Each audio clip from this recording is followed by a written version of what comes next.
সন্দেশখালী কাণ্ডের আবহে বিজেপি সাংসদ সুকান্ত মজুমদারের উপর হামলার অভিযোগের প্রেক্ষিতে রাজ্যের মুখ্য সচিব ভগবতী প্রসাদ গোপালিক সহ 5 প্রশাসনিক কর্তাকে ডেকে পাঠিয়েছিল লোকসভার স্পিকার রক্ষা কমিটি।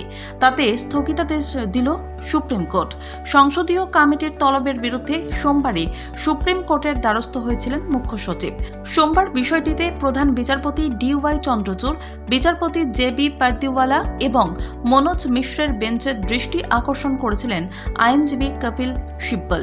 আইনজীবী অভিষেক মনু সিংঘভিও দৃষ্টি আকর্ষণ করেন। তারপরেই স্থগিতাদেশ জারি করে শীর্ষ আদালত।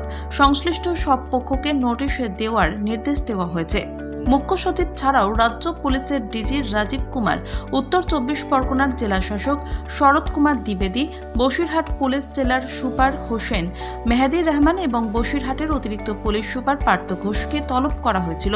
19 ফেব্রুয়ারি সোমবার সকাল 10:30টায় কমিটির সদস্যদের মুখোমুখি হতে বলা হয়েছিল তাদের। তার আগেই সকালে সুপ্রিম কোর্টের দ্বারস্থ হল মুখ্য সচিব।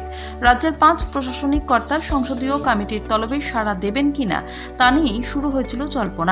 শনিবার রাজীবের কাছে সংসদীয় কমিটির তলব নিয়ে জানতে চাওয়া হয়েছিল।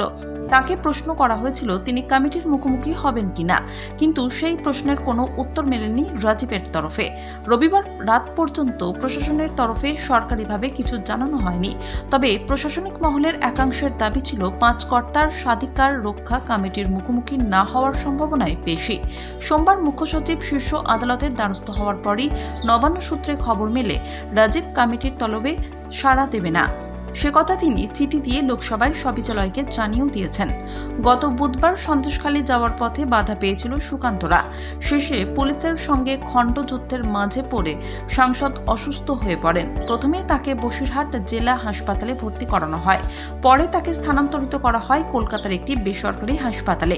সুকান্তের অভিযোগ ছিল তাকে হেনস্থা করা হয়েছে, তাতে তার প্রাণ সংশয় হতে পারত বলে লোকসভার স্পিকার ওম বিড়লাকে দেওয়া চিঠিতে দাবি করেছিলেন সুকান্ত।